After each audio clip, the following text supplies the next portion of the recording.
Central association 2026 dairy మరియు calendar ప్రారంభోత్సవ కార్యక్రమానికి నాతో పాటు పాల్గొన్న రాజ్యసభ సభ్యులు మిత్రులు అనిల్ కుమార్ యాదవ్ గారు,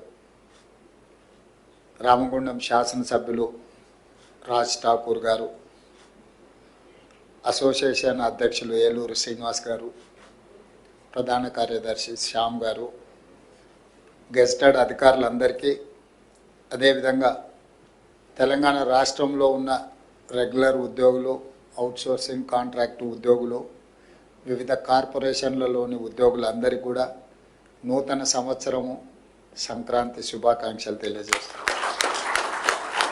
ఈ నూతన సంవత్సరం, ఈ సంక్రాంతి పండగ 4 కోట్ల తెలంగాణ ప్రజలకు, ప్రభుత్వ ఉద్యోగస్తులందరికీ కూడా మంచి జరగాలని, మంచి రోజులు రావాలని, మనందరం కలిసికట్టుగా పనిచేసి మన మీద ఎంతో విశ్వాసంతోనే అవకాశం ఇచ్చిన ప్రజలకు ఇంకా మెరుగైన సేవల్ని అందించాలని నేను భావిస్తున్నా. ఈరోజు 2-3 అంశాలను మాత్రమే నేను ప్రస్తావించదలుచుకున్నా. చాలామంది సంఘాల నాయకులు ప్రభుత్వంతో కుమ్ముక్కైనరా అని అంటున్నారు. మనమందరం ఒక కుటుంబంలో కుమ్ముక్కులు ఏముంటాయి? మేము ఏం హామీలు ఇచ్చినా, ఏం పథకాలు తీసుకొచ్చినా, ప్రజలకి ఏ మేలు జరగాలన్నా, ఏ మేలు చెయ్యాలన్నా నిర్ణయాలు మేము చేస్తే అమలు చేసేది మీరు. మీరు వేరు, మేము వేరు కాదు. మనందరం కలిస్తేనే తెలంగాణ ప్రభుత్వం. కాబట్టి సరిపోనోళ్ళు,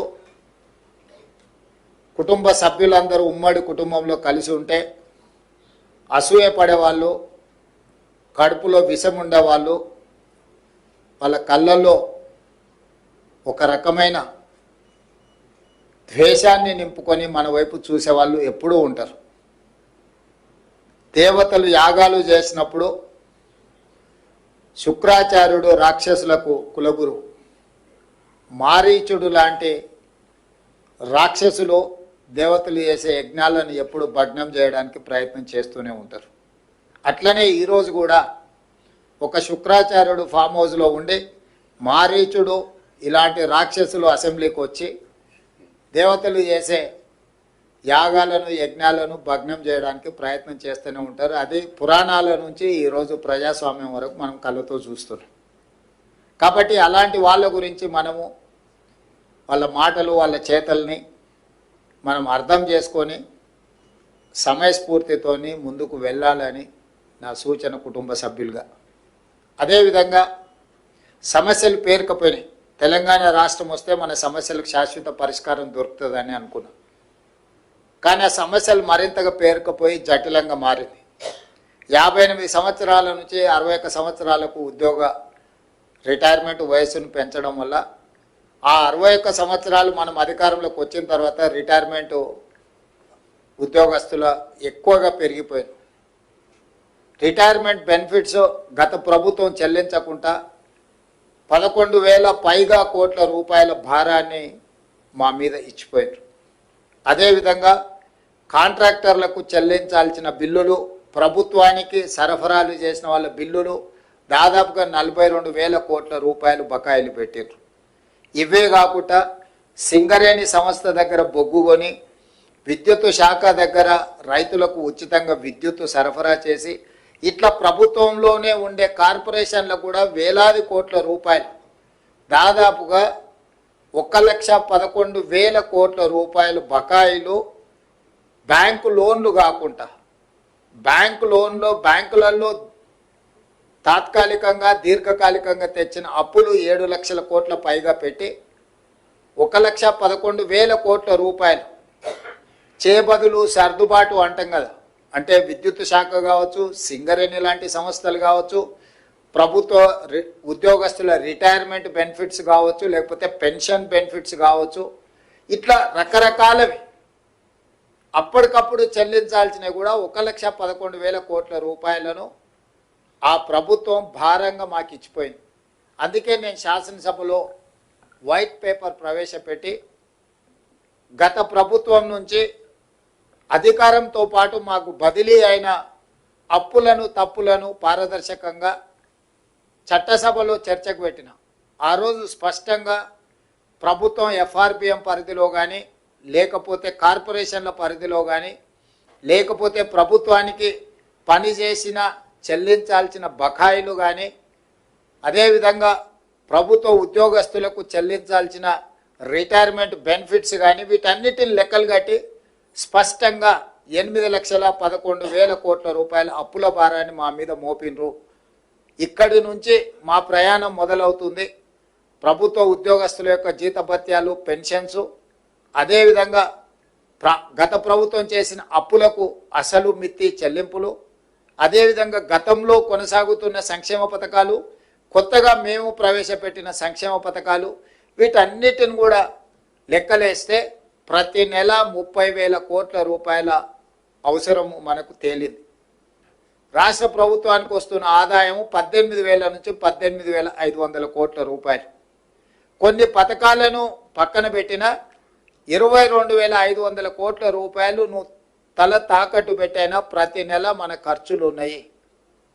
ఇందులో పెద్ద విద్య, పెద్ద రాకెట్ సైన్స్ ఏం లేదు. ఒక ప్రభుత్వ ఉద్యోగి తను నెల మొత్తం కష్టపడితే వచ్చే జీతాన్ని కుటుంబాన్ని నడపడానికి ఏ విధంగా అయితే ఇంటి కిరాయితో పాటు పిల్లల చదువులు, వైద్యానికి, లేకపోతే పాల బిల్లు, నల్ల బిల్లు, కరెంటు బిల్లు, ఇంటి అద్దె, ఇట్లా ఏ విధంగా అయితే విడగొట్టుకొని మొదటి తారీఖు నాడు జీతం వస్తే పాల వాళ్ళకి ఎంత ఇవ్వాలి, నీళ్ళ వాళ్ళకి ఎంత ఇవ్వాలి, పిల్లల ఫీజులు ఎన్ని కట్టాలి, లేకపోతే ఇంట్లో పెద్దలు ఉంటే వైద్యానికి ఎంత ఇవ్వాలి, మందులు ఎంత కొనుక్కోవాలి, ఇవన్నీ పండుగ వచ్చినప్పుడు ఇంటికి ఆడపిల్ల వస్తే చీర ఎట్లా పెట్టాలి, సారి ఎట్లా పెట్టాలని ఎట్లా లెక్కలేసుకొని ఒక సగటు మధ్యతరగతి ప్రభుత్వ ఉద్యోగి సంసారాన్ని ఏ విధంగా గౌరవంగా గుంభనంగా నడపడానికి కష్టమున్న పంటి బిగువన కష్టాన్ని దిగమింగుకొని అందరి ముందు సంతోషంగా ఉన్నట్టుగానే మళ్ళీ పండుగలు ఇవి వచ్చినప్పుడు కుటుంబంలో అదనంగా ఏదన్నా పిల్లలు ఎదుగొస్తే ఆడపిల్లల పెళ్లి చేయాల్సి వస్తే ఏ రకంగా మనం సంసారాన్ని ముందుకు తీసుకెళ్తామో ఈరోజు మేము కూడా ఎన్నో గత ప్రభుత్వం నుంచి వారసత్వంగా వచ్చిన అప్పులను తప్పులను కప్పిపుచ్చుకుంటూ ప్రతిసారి మేము దివాలా తీసినామని చెప్పుకుంటూ వెళ్తే ఇంకా నమ్మేవాడు కూడా నమ్మని పరిస్థితి వస్తుందని చెప్పి ఒక రకంగా కూడా తీసుకొని ముందుకు వెళ్తున్నాం. ఈ 2 సంవత్సరాలు మీకు కొంత ఇబ్బంది అయినా, గతంలో రావాల్సిన బకాయిలు రాకపోయినా అవి డిఏ రూపంలో కావచ్చు, రిటైర్మెంట్ బెనిఫిట్స్ కావచ్చు, లేకపోతే మీరు దాచిపెట్టుకున్న మీ సొంతం మీ జీతంలో మీరు కటింగ్స్ ద్వారా దాచిపెట్టుకునే కూడా మీరు అడిగితే సమయానికి రాకపోవడం, ఎన్నో సమస్యలు. కొంతమంది రిటైర్మెంట్ ఉద్యోగస్తులకు ఆరోగ్య సమస్యలు వచ్చి వైద్యం చేయించుకుందాం అనుకున్నా కూడా సరైన సమయంలో రాని పరిస్థితుల్లో 2 సంవత్సరాలు ఈ ప్రభుత్వంలో ఉండే సమస్యల్ని మన అందరం కూడా కలిసికట్టుగా ఎదుర్కొని ఈరోజు ఈ ప్రభుత్వాన్ని నడిపించడం ద్వారా సమాజంలో తెలంగాణ ప్రభుత్వానికి గౌరవం నిలబడ్డది. దానికి ప్రధానమైన కారణం ప్రభుత్వ ఉద్యోగస్తులే. మేమందరం కలిస్తే ఎంతమంది? 119 మంది ఎమ్మెల్యేలు, 17 మంది ఎంపీలు, 40 మంది ఎమ్మెల్సీలు. ఇంతే కదా మేము అందరం కలిసి ఉద్యోగస్తులము. ఎంత అయినరు? 200 కూడా కాలే. కానీ రాష్ట్రాన్ని నడిపేది 10.5 లక్షల మంది ప్రభుత్వ ఉద్యోగస్తులు. మేము 200 మంది లోపలనే ఉండే మేమే ఈ ప్రభుత్వాన్ని నడపలేము. ఈ ప్రభుత్వం సాధించిన విజయాలకు మేము 200 మందే అని ఎవరైనా అనుకుంటే అది వాళ్ళ భ్రమనే. అది నిజం కాదు, అర్ధసత్యం మాత్రమే. మేము ఇక్కడ కూర్చొని నిర్ణయాలు చేయొచ్చు. ఒక రకంగా చెప్పాలంటే 15 మంది మంత్రులే మారిండ్రు. మిగతా శాసనసభ్యులు అవతలలో యువతలలో, మిగతా ఎమ్మెల్సీలు అవతలలో యువతలలో, మిగతా ఎంపీలు అవతలలో యువతలలో వాళ్ళే ఉన్నారు. మారిందల్లా ముఖ్యమంత్రి 15 మంది మంత్రులు తప్ప మిగతా వాళ్ళందరూ దాదాపుగా అటుగనో ఇటుగనో 200లలో 100 మంది పాతోలే కొనసాగుతున్నారు. మమ్మల్ని వదిలేస్తే 10 లక్షలు గతంలో ఉన్న ప్రభుత్వ ఉద్యోగస్తులు మీరే. ఆనాడు వాళ్ళు చేసిన తప్పు నిర్ణయాలను కూడా మీ మీద ఒత్తిడి పెట్టి అమలు చేయించారు. ఈరోజు మేము చేసే సక్రమమైన నిర్ణయాలను కూడా మీరు అమలు చేస్తున్నారు. కాబట్టి ఈరోజు ఉపాధి హామీ పథకం నుంచి మొదలు పెడితే షాదీ ముబారక్ కావచ్చు, కళ్యాణ లక్ష్మి కావచ్చు, సన్న బియ్యం కావచ్చు, 200 యూనిట్లు ఉచిత కరెంటు కావచ్చు, రైతు బీమా కావచ్చు, లేకపోతే ఈరోజు ఇందిరమ్మ ఇండ్లు కావచ్చు, మా ప్రభుత్వం గొప్పగా చెప్పుకునే సన్న బియ్యం పథకము, ఇందిరమ్మ ఇండ్లు, ఈరోజు రేషన్ కార్డులు, ఈరోజు లక్షలాది రేషన్ కార్డుల విషయంలో కావచ్చు, 200 యూనిట్ల విద్యుత్తు కావచ్చు, గృహాలకు ఇచ్చేది, ఇట్లా చాలా పథకాలు ఇవన్నీ కూడా అమలు చేస్తున్నది. ఇవి పేదలకు చేరుస్తున్నది మీరే మా సారథులు, మా వారధులు. మీ సమస్యల్ని పరిష్కరించకుండా మా ప్రభుత్వం ఉండదు. మీరు ఏ కార్యక్రమం పెట్టుకున్నా నేను మీ దగ్గరికి ప్రత్యక్షంగా ఎందుకు వస్తున్నా అంటే, కొన్ని నేను చేయగలగవచ్చు, కొన్ని చేయలేకపోవచ్చు, కానీ మిమ్మల్ని కలవడం ద్వారా మీకు ఒక విశ్వాసం ఉంటుంది. మీరు ఇంతకుముందు మా సోదరుడను, మా అన్నను, మీ కుటుంబ సభ్యుడిగా నన్ను గౌరవిస్తున్నారంటే నా మీద ఎంత విశ్వాసం ఉంటే, మీరు అన్న అంటే కుటుంబంలో అన్ని బాధ్యతలు నెరవేర్చేవాడు. యుక్త వయసులో సంసారాన్ని నడపాల్సిన తండ్రిని కోల్పోతే కుటుంబాన్ని నడిపేది కుటుంబంలో పెద్దన్నని. ఈరోజు మన ప్రభుత్వానికి పెద్ద దిక్కు ఉండాల్సిన ఆయన ఈ ప్రభుత్వానికి పెద్ద దిక్కు లేనంత పరిస్థితి కల్పించేసి హాయిగా పోయి హ్యాపీగా ఫామ్ హౌస్లో ఉన్నాడు. ఇక సోదరుడిగా నేను మీ దగ్గరకు వచ్చిన ఈ సమస్యల్ని, ఈ అప్పులను, వీటన్నిటిని కూడా బాధ్యతాయుతంగా నెరవేర్చడానికి నిరంతరం పనిచేస్తున్నా. శామ్ గారు చెప్పినట్టు ఈ 2 సంవత్సరాల దీంట్లో నేను ఎప్పుడు 2 సంవత్సరాలు పూర్తి చేసుకున్నాం. మన డిసెంబర్లో ఒక్కరోజు కూడా సెలవు తీసుకోలే. సెలవు తీసుకుందామని ముందు రోజు అనుకుంటా, మళ్ళీ ఏదో ఒకటి వచ్చేసి ఇక మళ్ళీ పిలువండి, మళ్ళీ పోదాం పదా అని మళ్ళీ చెప్పులు తోడుకొని మళ్ళీ బయటకు వెళ్ళాల్సిన పరిస్థితి. నేను చిన్నగా ఉన్నప్పుడు సినిమా చూసిన జయప్రద గారిది, అంతులేని కథ అనుకుంటా. ఆవిడ పెళ్లి చేసుకుందాం అనుకుంటుంది, లోపల చెల్లెలు పెళ్లి వస్తుంది, కుటుంబ సభ్యులు, తల్లి ఆరోగ్యం, ఇట్లా జీవితకాలం ఆవిడ కష్టపడుకుంటూనే పోతుంటుంది. చివరికి కూడా తన జీవితంలో తన ఆనందం ఏం లేకుండా మళ్ళీ కుటుంబం కోసమే మళ్ళీ బయలుదేరుతుంది. అట్లనే ఈరోజు ముఖ్యమంత్రి పదవి వస్తే చాలా సంతోషంగా ఉండొచ్చామని కాకముందు అనుకున్నా. ఇప్పుడు ఇంకా బాధ్యత పెరిగింది, నాకు బరువు పెరిగింది. అంతకుముందు పార్టీ అధ్యక్షుడిగా 12 గంటలు పనిచేస్తే సరిపోయేది, ఇప్పుడు 18 గంటలు పనిచేసినా కూడా సరిపోవడం లేదు. ఇది సంతృప్తినిచ్చే బాధ్యత. ఇది నేను బరువుగా చూడట్లేదు, బాధ్యతగా చూస్తున్నా. అందుకే మీ సమస్యలను పరిష్కరించి, వాస్తవం మీరు ఆలోచన చేయండి. మీరు ఒకవేళ నన్ను ఇష్టపడే వాళ్ళు ఉండొచ్చు, ఇష్టపడని వాళ్ళు ఉండొచ్చు, నా పట్ల కోపంగా ఉండే వాళ్ళు కూడా ఉండొచ్చు. అందరు 100% నన్ను ఒప్పుకోవడానికి నేనే స్వామీజీని కాదు, రిషిని కాదు. నేను ఒక సగటు ప్రజాప్రతినిధిని. లైక్లు డిస్లైక్లు మీకు ఉండొచ్చు. గతంలో మీ జీతభత్యాలు ఎప్పుడు మీ ఖాతాలో పడేది, మీ సోదరుడు ముఖ్యమంత్రి అయినాక ఏ తారీఖు నాడు మీ జీతాలు వస్తున్నాయి ఒక్కసారి మీరు అంచనా వేసుకోండి. ఆ రోజు మీరే, ఈ రోజు మీరే ఈ ప్రభుత్వాన్ని నడుపుతున్నది. కానీ ఆ రోజు మీ జీతాలు ఎన్నడు వచ్చేది, ఈ రోజు జీతాలు ఎప్పుడు వస్తున్నాయి, ఈ 24 నెలల్లో ఎప్పుడైనా మీ జీతాలు ఆగినాయా, లేకపోతే ఇన్స్టాల్మెంట్లలో ఎప్పుడైనా పే చేసినా మీరు చూడండి. మీ డిఏలలో కూడా 3 డిఏలు ఇచ్చినా ఇవాళ పొద్దున్నే పిలిచి డైరీ ఆవిష్కరణ ఉందంటే తప్పకుండా శ్రీనివాసరావు ఇదేదో పెడతాడు పీఠముడే అని డిఏకి సంతకం పెట్టి, ఫైల్ మీద సంతకం పెట్టి శేషాద్రి గారికి ఇచ్చి, కనీసం పోతే ఏదన్నా సంతోషకరమైన వార్త ఒక్కటనే చెప్పాలి కదా నేను వాళ్ళకు అని పొద్దున్నే సిఎస్ గారిని, సీఎం పేషీల నుండి అధికారులను పిలిచి మాట్లాడి మీ డిఏకు సంతకం పెట్టి వచ్చింది. మీకు డైరీ ఆవిష్కరణే అనుకోవచ్చు మీరు, కానీ నాకు ఏదో ఒక్కటైనా కనీసం మీ దగ్గరకు వచ్చేటప్పుడు, ఇప్పుడు మనం కుటుంబ సభ్యులు పట్నం పోయో లేకపోతే విదేశాలు పోయో వాపసు వచ్చేటప్పుడు మనం ఎంత శ్రీమంతులు అయినా మాకేమైనా తెచ్చిండా లేదా అని చూస్తుంటాం, అవునా? మీరు కూడా ఎప్పుడైనా క్యాంప్ పని మీద పోతే మీ పిల్లలు ఇంట్లో ఉంటే, మీ పిల్లలు చిన్నోళ్ళు ఉన్నా లేకపోతే మీ మనవరాళ్ళు చిన్నోళ్ళు ఉంటే వాళ్ళకి ఏమైనా ఉండని, మీరు చివరికి చాక్లెట్ అన్నది తెచ్చిండ్రా లేదా అని వాళ్ళు చూస్తారు, అవునా? అట్లనే మీ జీతభత్యాలు ఎన్నైనా రాని, మా అన్న వస్తున్నాడు, మా ముఖ్యమంత్రి వస్తున్నాడు అంటే ఏమన్నా తెస్తాడు కదా అని మీరు అనుకుంటారు కదా. అందుకే మీ డిఏకి ఇప్పుడే సంతకం పెట్టి ఇక్కడికి వచ్చిన, మీ ఆరోగ్య భద్రతకు సంబంధించి కూడా పూర్తి స్థాయిలో చర్చ చేస్తున్నాం. మీ ప్రమాద బీమా ప్రతి ప్రభుత్వ ఉద్యోగికి 1,02,00,000 రూపాయలు, అంటే దాదాపు 1 కోటి రూపాయలు మీకు ప్రమాద బీమా కవర్ చేయడానికి ఈరోజు ఆల్రెడీ సింగరేణి ఏ కార్మికుడికి అనుకోని ప్రమాదం జరగొద్దు అనేదే నా ఆకాంక్ష. కానీ అనుకోని సంఘటన ఏదైనా జరిగి, ప్రమాదం జరిగి ప్రాణాలు కోల్పోతే ఆ కుటుంబం శాశ్వతంగా పెద్ద దిక్కును కోల్పోయినట్టే. అందుకే సింగరేణిలో 1 కోటి రూపాయలు, ఎవరు చనిపోయినా 1 కోటి రూపాయలు ఇచ్చే స్కీమ్ తీసుకొచ్చిన. ఈరోజు ప్రభుత్వానికి పనిచేసే ప్రతి ఉద్యోగికి 1 కోటి రూపాయలు ప్రమాద బీమా వచ్చే విధంగా మా ఆర్థిక మంత్రి గారు చెప్పిన, తొందరలోనే అధికారికంగా మీకు ఆ వార్త కూడా నేను అందించడం జరుగుద్ది.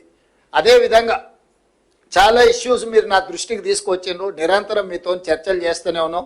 గతంలో నెలకు 200 కూడా ఇచ్చేది కాదు, 100-150 ఇస్తే కూడా చాలా ఎక్కువ ఉండే మీ బెనిఫిట్స్. వాటిని మీతో చర్చలు చేసి అటు ఇటు అన్నిటిని తగ్గించుకుంటా దాన్ని పొదుపు సంఘం సభ్యుడిలాగా మారి మీకు దాదాపుగా 750 కోట్లు 700-800 మన కొంత ఎక్కువ కూడా ఇచ్చినాం. ఏ మాత్రం నాకు వెసులుబాటు దొరికినా మీ రిటైర్మెంట్ బెనిఫిట్స్ మీ హక్కు, ఇది ఎవరి దయాదాక్షిణ్యం కాదు, నాకు తెలుసు. మీ బెనిఫిట్స్ అనేటివి మీరు కష్టపడి జమ చేసుకుని ప్రభుత్వం మీద విశ్వాసం నమ్మకం ఉండి మీరు జమ చేసుకున్నాయి. కాపలాదారుగా ఉండాల్సిన వాడు అవి లేవు అని అనడం సమంజసం కాదు. కాకపోతే నాకు 11-12 వేలు పేరుకపోవడం, ఇప్పుడు ఎవ్రీ మంత్ మీ రిటైర్మెంట్ బెనిఫిట్స్ దాదాపుగా 600-700 కోట్లు 1000 కోట్ల రూపాయలు ప్రతి నెల మీరు రిటైర్మెంట్ ఏజ్ పెంచడం వల్ల 58 నుంచి 61 పెంచడం వల్ల ఈరోజు ప్రతి నెల దాదాపుగా నాకు తెలిసి 1000 మంది రిటైర్ అవుతున్నారు, చిన్నోళ్ళు కానీ పెద్దోళ్ళు కానీ. ఒక ప్రభుత్వ ఉద్యోగి అటెండర్ నుంచి మీ గ్రూప్ 1 ఆఫీసర్ వరకు ఎవరన్నా రిటైర్ కానీ యావరేజ్గా నాకు 1 కోటి రూపాయల భారం, మినిమం 50 లక్షలు. ఎవరైనా సీనియర్ ఆఫీసర్ అయితే 1,20 లక్షలు 1,30 లక్షలు రిటైర్మెంట్ బెనిఫిట్స్ ఇవ్వాల్సి వస్తుంది. ఒక ప్రభుత్వ ఉద్యోగి చేరుతున్నప్పుడు జీతభత్యాల భారానికంటే ఒక ప్రభుత్వ ఉద్యోగి పదవీ విరమణ చేస్తున్నాడు అంటే ఆర్థికంగా భారం ఉన్నది. వాటి అన్నిటిని కూడా లెక్క పెట్టుకొని మీ సమస్యలు పరిష్కరించడానికి ఈ 31 మార్చ్ వరకు ఫైనాన్షియల్ ఇయర్లో పెద్ద ఎదుగు పొదుగు లేదు. ఎందుకంటే లెక్కలు ఎవ్రీ మంత్ మీరు కూడా చూస్తున్నారు. వచ్చే ఫైనాన్షియల్ ఇయర్ నుంచి ఇంకా కొంత పెంచి మీ బెనిఫిట్స్ ఇచ్చి మీ సమస్యలు పరిష్కరించి మీరు కూడా పెద్ద మనసు చేసుకోరు. ఇది ఒక బాధ్యత. ఈ బాధ్యతను మనందరం కలిసి నిర్వహిస్తేనే ఇది సక్రమంగా ముందుకు సాగుతుంది. ఎప్పుడైతే మీరు వేరు నేను వేరని మీ మనసులో భావన వస్తుందో ప్రజలకు మనము మెరుగైన సేవలను అందించలేమో, మన మధ్య నమ్మకం విశ్వాసం కోల్పోయినప్పుడు పరిపాలన సక్రమంగా అందించలేము.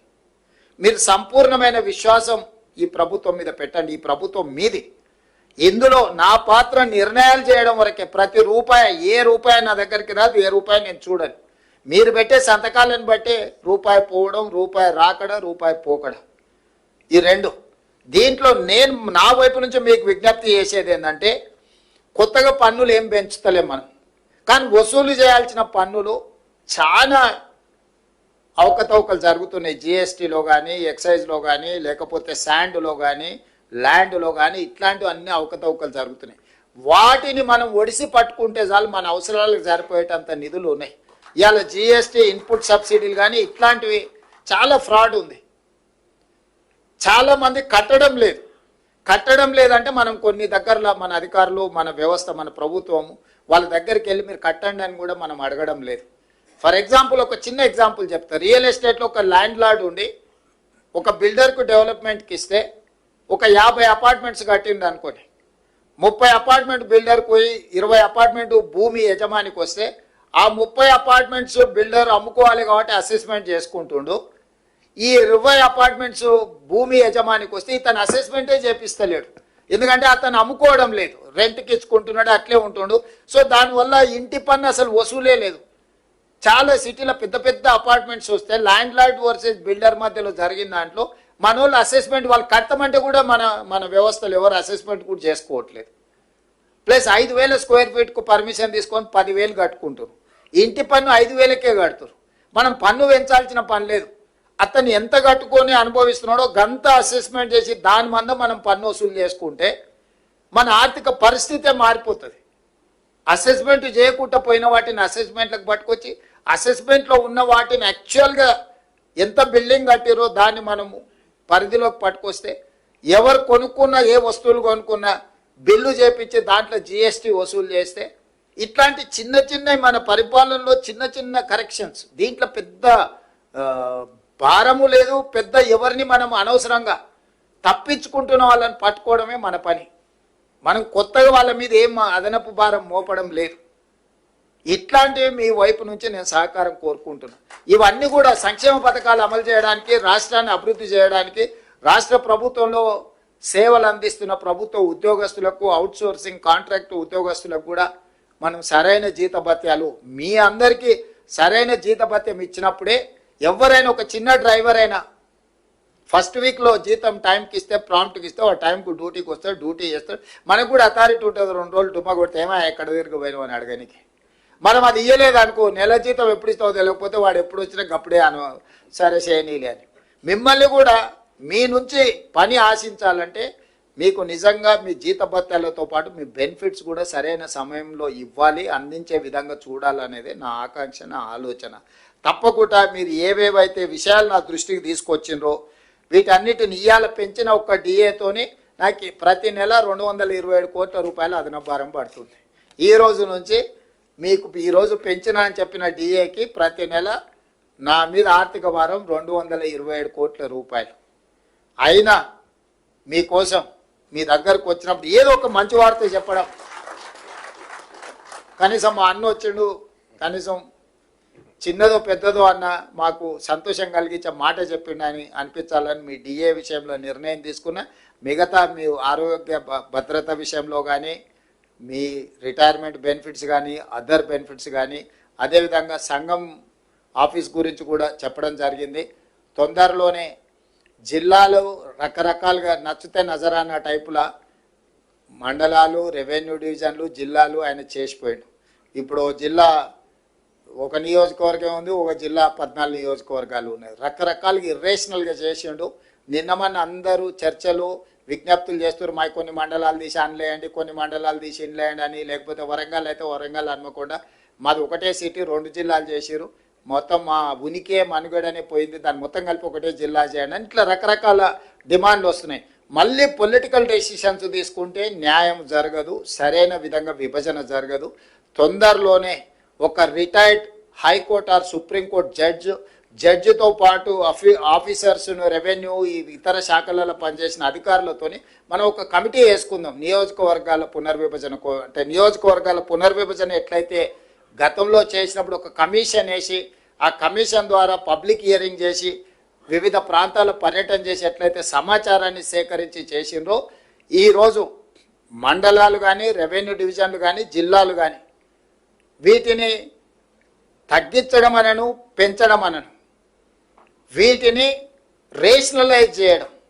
అంటే వీటిని ఏ రకంగా చేయాలా, జిల్లాల మండలంలో ఎంత జనాభా ఉండాలి, రెవెన్యూ డివిజన్లో ఎంత జనాభా ఉండాలి, జిల్లాలో ఎంత జనాభా ఉండాలి అనేది ఒక ప్రాతిపదిక చేసుకోవాలి. ఒక దగ్గర 3 లక్షలు ఉండి ఒక దగ్గర 1 కోటి ఉండరు అనుకో, దీన్ని ఏ రకంగా మనము పరిపాలన చేయగలుగుతాం? ఇట్లాంటి సమస్యలు మా దృష్టికి వచ్చినాయి. తొందరలోనే దీనికి సంబంధించి రేపు బడ్జెట్ సమావేశాలలో పూర్తి స్థాయిలో చర్చ చేస్తాము. చేసి ఒక retired high court or supreme court judge నేతృత్వంలో ఒక కమిషన్ అపాయింట్ చేస్తాం. ఒక 6 నెలల్లో అన్ని ప్రాంతాలు పర్యటన చేసి ప్రజల డిమాండ్స్ తీసుకొని ఫస్ట్ మండలాలు రేషనలైజ్ కావాలి. ఇవాళ ఒక మండలం 1,50,000 జనాభా ఉంటే ఒక మండలం 4,000, 3-4 గ్రామాలు కలిసి కూడా మండలం చేసిపోయారు గతంలో. ఓ లీడర్ నచ్చితే ఆ లీడర్ ఊరినే దాని చుట్టూతో 2 ఎంపీటీసీలు కలిపి 3 కలిపి ఒక మండలం చేసింది. నేను అంతకుముందు ఎంపీగా ఉంటే మల్కాజ్గిరి పార్లమెంట్లో జిల్లా పరిషత్ మీటింగ్కి పోయి కూర్చున్నాం, అందరు కూర్చొని కింద చూస్తే ఎవరు లేరు. నేను సీఈఓని అడిగిన, మీటింగ్ స్టార్ట్ చేయాలి కదా, జడ్పీ జిల్లా పరిషత్ వీళ్ళంతా ఎక్కడ ఉన్నారని. వచ్చారు కదా సార్, అందరు వచ్చారు, స్టార్ట్. అందరు ఏడు ఉన్నారా అంటే ఒక ఆయన చైర్మన్, ఇంకొక ఆయన వైస్ చైర్మన్, ఇంకొక ఆయన ప్రతిపక్ష నాయకుడు, అందరు ఇక్కడనే ఉండు. 5 మంది కలిపి జిల్లా పరిషత్. 5లో ఒక ఆయన నేను వస్తలేనని చెప్పి మిగతా 4 వచ్చి నా పక్కల్ని ఇటు కూర్చురు. కింద ముందలు ఎవరు లేరు, ఎవరి దిక్కు చూసి మాట్లాడాలి. అది కూడా ఒక జిల్లా పరిషత్ కింద చేసిర్రు.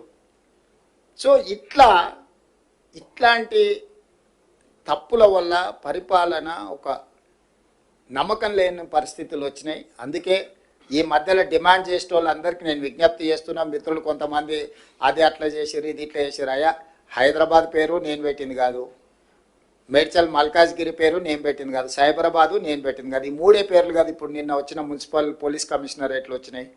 రంగారెడ్డి జిల్లా యాస్టీజ్ అంతకుముందే ఉంది, భువనగిరి అంతకుముందే ఉంది, సంగారెడ్డి అంతకుముందే ఉంది. వాటినే పోలీస్ కమిషనరేట్లు, ఏరియాలు, సరిహద్దులు అడ్జస్ట్మెంట్ చేసినాం. క్రైము, డెవలప్మెంటు, వీటన్నిటిని ఒక దృష్టిలో పెట్టుకొని ఉతగానే సికింద్రాబాద్ మీద కక్ష కట్టి సికింద్రాబాద్ను మొత్తం మాయం చేస్తున్నాను. అసలు సికింద్రాబాద్ పేరు ఉన్నదేడా, నేను తీసిందేడా? హైదరాబాద్ సికింద్రాబాద్ జంట నగరాలు హైదరాబాద్ మున్సిపల్ కార్పొరేషన్లో, గ్రేటర్ హైదరాబాద్ మున్సిపల్ కార్పొరేషన్లో యాస్టీస్గా ఉన్నాయి. హైదరాబాద్ డిస్టిక్లోనే సికింద్రాబాద్ ప్రాంతం కూడా ఉంది. నేనేం దాన్ని ముట్టుకోలేదు కదా. గ్రేటర్ హైదరాబాద్ మున్సిపల్ కార్పొరేషన్ అట్లనే యాస్టీస్గా ఉంది. మేడ్చల్ మల్కాజ్గిరి గతంలోనే జిల్లా పెట్టారు, అదే పేరు అట్లనే ఉంది. సైబరాబాద్ ఎప్పుడో పెట్టింది అది అట్లనే ఉంది. అంతకుముందు సైబరాబాద్ కమిషనరేట్ ఉంది. ఒకటి వాళ్ళకి కావాల్సిన రాచకొండ దొరల కోట పేరు పెడితే గదొక్కటి తీసినాయా? గదొక్కటి ఒకవేళ చేస్తే గీస్తే కన్నా కోటల పేర్లు మనకెందుకు, రాజుల పేర్లు మనకెందుకు అని సామాన్యుల పేర్లు ఉంటే బాగుంటుందని రాచకొండ అనేది తెలుసు కదా, దేవరకొండ, రాచకొండ, పద్మనాయకల కోటలు అవి. వారికి నచ్చినట్టు అవి పెట్టినట్టున్నాడు. అది ఇర్రేషనల్గా ఉంది అని చెప్పి భువనగిరి జిల్లా అని చేసినాం. రాచకొండను రంగారెడ్డి జిల్లాను ఫ్యూచర్ సిటీ కమిషనరేట్ చేసినాం. ఎందుకంటే మనం పెద్ద నగరమే కట్టుకోబోతున్నాం. కాబట్టి దయచేసి ఎలాంటి వివాదాలకు అధికారుల మీద ఒత్తిడి తెచ్చే కార్యక్రమాలు పాల్పడకండి. రేపు పొద్దుగాల మండలాలు, రెవెన్యూ డివిజన్లు, జిల్లాలు పునర్వ్యవస్థీకరించడానికి ఒక జ్యుడిషియల్ కమిషన్ లాగా వేసి అందులో నిపుణులందరినీ పెట్టి అన్ని ప్రాంతాలు పర్యటన చేసి అందరి ప్రజల అభిప్రాయం తీసుకొని మండలాలలో 10% ± జనాభా ఒకే రకంగా ఉండేటట్టు, రెవెన్యూ డివిజన్లలో కూడా సమానమైన మండలాలు ఉండే విధంగా, జిల్లాలలో కూడా పాపులేషన్ 10% ± పెట్టుకొని ఒక ట్రాన్స్పరెంట్ గవర్నెన్స్ అందించడానికి ఒక పూర్తి స్థాయిలో కార్యాచరణ తీసుకొని దానికి సంబంధించి కూడా ఎవరికి తెలియకుండా సీక్రెట్గా మనం ఇంట్లో కూర్చొని చేసేది లేదు. పూర్తి స్థాయిలో అసెంబ్లీలో డిబేట్ చేసి అందరు సూచనలు తీసుకున్నాకనే గైడ్లైన్స్ ప్రిపేర్ చేసి అపాయింట్ చేస్తాము. ఎవరు ఎలాంటి అపోహలు కొత్త ఏదో జరిగిపోతుందని, జిల్లాల పేర్లు తీస్తురని, పెడుతుండ్రని, పెట్టమని, తీయండి అని ఇవన్నీ వదిలేయండి. రేపు బడ్జెట్ సమావేశంలో వీటన్నిటి మీద కూలంకషంగా అన్ని రాజకీయ పార్టీలు చర్చించి విధి విధానాలు ఖరారు చేసి ఏ రకమైన నిర్ణయాలు తీసుకోవాలని అప్పుడు తీసుకుంటాం. ఇప్పటికీ మీకు స్టేట్లో కట్టుకోవడానికి ఆఫీస్ స్థలం ఇస్తాం. ఇవన్నీ ఎందుకు చెప్తున్నా అంటే కొత్త జిల్లాలు వచ్చినప్పుడు ఆ జిల్లాల ప్రాతిపదికన ఏది జిల్లా హెడ్ క్వార్టర్ అవుతుందో అప్పుడు స్థలం ఇస్తాం. ఇప్పుడు స్టేట్లో మీరు ఏదైనా స్థలము మీరు ఆఫీసు కార్యాలయం కట్టుకోవడానికి ఒకవేళ వచ్చింది అంటున్నాడు, అదేదో చూసి ఫస్ట్ హెడ్ క్వార్టర్స్లో కట్టుకోండి. అక్కడ కూర్చొని మీరు కూడా సచివాలయం కట్టుకోండి. ఇక్కడ నుంచి కిందికి పరిపాలన అందించండి. సచివాలయం లేకపోతే పరిపాలన చేయలేం. గతంలో సచివాలయం కూడా ఉండేది కాదు, కట్టంగానే నేను వచ్చిన అందుకే పరిపాలన జరుగుతుంది. మీరు కూడా మీ గెస్టెడ్ ఆఫీసర్స్ కోసం ఒక సచివాలయాన్ని కట్టుకోండి. దానికి సంబంధించిన స్థలాన్ని నేను ఇస్తా. అవసరమైతే మీరు ఎంత జమ చేసుకుంటే మీరు రూపాయి ఇస్తే నేను రూపాయి ఇస్తాను మీరు కట్టుకోవడానికి. మీరు లక్షిస్తే నేను లక్షిస్తాను. మీరు కోటి మీరు జమ చేసుకుంటే నేను కూడా కోటి ఇస్తాను. మీరు ఎంత జమ చేసుకొని అన్న మా దగ్గరకు ఇది ఉన్నది ఇంత అంటే అంత మ్యాచింగ్ గ్రాంట్ ఇస్తా. 50-50 మీరు ఒక 50% పెట్టుకొని నేను ఒక 50% ఇస్తా. ఒక మంచి వివిధ రాష్ట్రాల నుంచి కూడా గెస్టెడ్ ఆఫీసర్స్ అసోసియేషన్ వస్తే మీ దగ్గర చూసారే, Telangana gazetted officers association office చాలా బాగుంది. చాలా సమాచారం అంతా ఇక్కడ అందుబాటులో ఉంది అనే విధంగా మీరు కట్టుకోండి. నా వైపు నుంచి ఎప్పుడు మీకు సంపూర్ణమైన సహకారం ఉంటుంది. మీరందరూ కూడా ఈ ప్రభుత్వం మీద అనుకొని నడపండి. ఇది నాది కాదు, మనందరి ప్రభుత్వం ఇది. ప్రజలకు మనం సేవ చేయాల్సిన అవకాశం దొరికింది. ఇన్ని కోట్ల మంది ఉన్నారు. 5 లక్షలే ప్రభుత్వ ఉద్యోగులు.